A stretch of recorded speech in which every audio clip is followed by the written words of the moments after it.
Қайырлы күн достар, бүгін осындай тәтті тоқаш нанымызды қалайша өріп жасауды айтып кететін боламыз. Бізге қажетті заттарды описанияда қалдырдым. Жылы суымызды құйып алып, оған дрожжымызды жібітіп қоямыз. Сосын керек ұнымыздың 200 грамын осылайша үккіштен өткізіп, араластырып, жарты сағатқа қоя тұрамыз. Бұл да бір ашытқы тәріздес.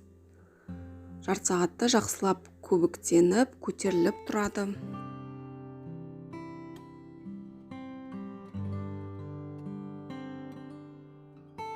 Әзірше қамырымыз көтерілгенше жұмыртқаларымызды ыдысқа жарып алып, оған қажетті қантымызды қосамыз.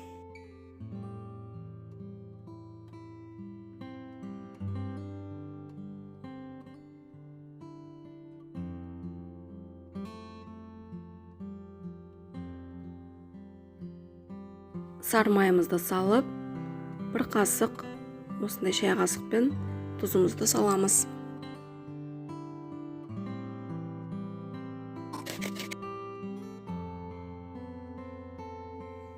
Бәрін жақсылап араластырып аламыз. Ашып тұрған ашытқымызға сары сұйық масымызды құйып алдым. Енді қалған ұнымызды жаңағы соны салатын боламыз. Сіздер арнайлап оны алдын ала дайындап алсаңыздар, үккіштен өткізіп дайындап алсаңыздар болады. Міне мен салып алып жатырмын. Енді осының бәрін араластырып, әдемілеп қамыр илейтін боламыз.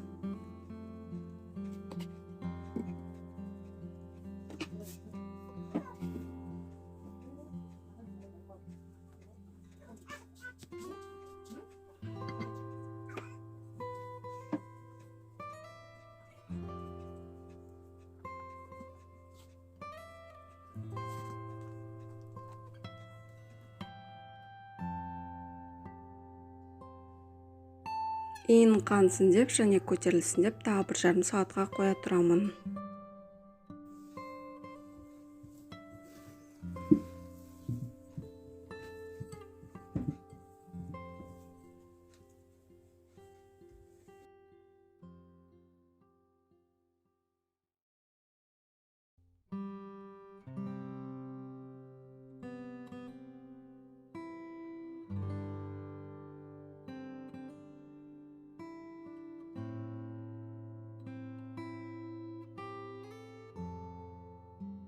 Байқағандарыңыздай, мен қамырымды осылай бірде қып 4 бөлікке бөліп алдым, және әр бөлікті осылай жайып, 4-5 қылып жайып, ішке қарай айналдырып қойдым.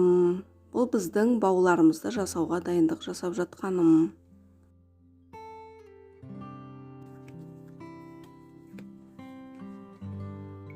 Бауларымызды осылайша ұзын етіп, қолмен созып жаямыз.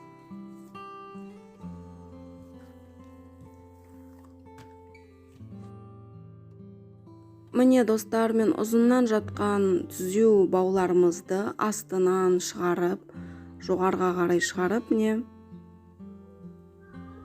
осылайша барынша ұштарын бірдей қоюға тырысып, астынан шығарып, жоғарыдан төменге қарай тастаймыз.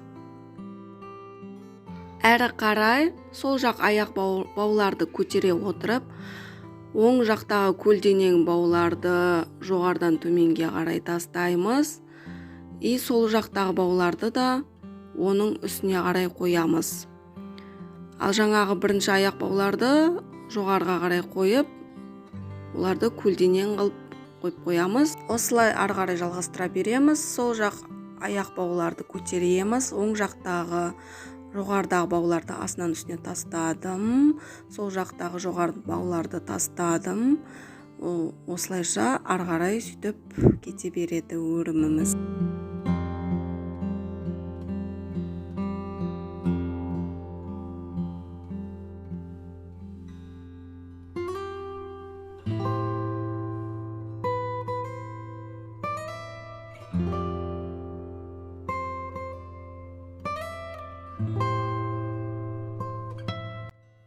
Өрімімізді осылайша да пісіріп алсаңыздар болады, өте әдемі шығады. Мен бірақ ішіне қарай иіп тұрып, осылайша иіп қазір кіргізіп, айналдырып, кішкене формасын сақтайтындай қылып.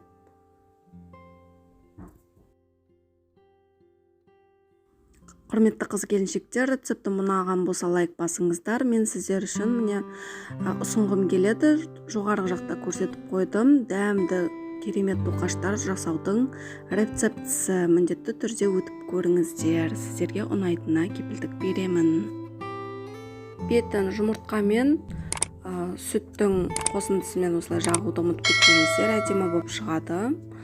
Сосын бетіне тағы да кунжут, мак тәріздес дүниелерді сеуіп қойсаңыздар болады.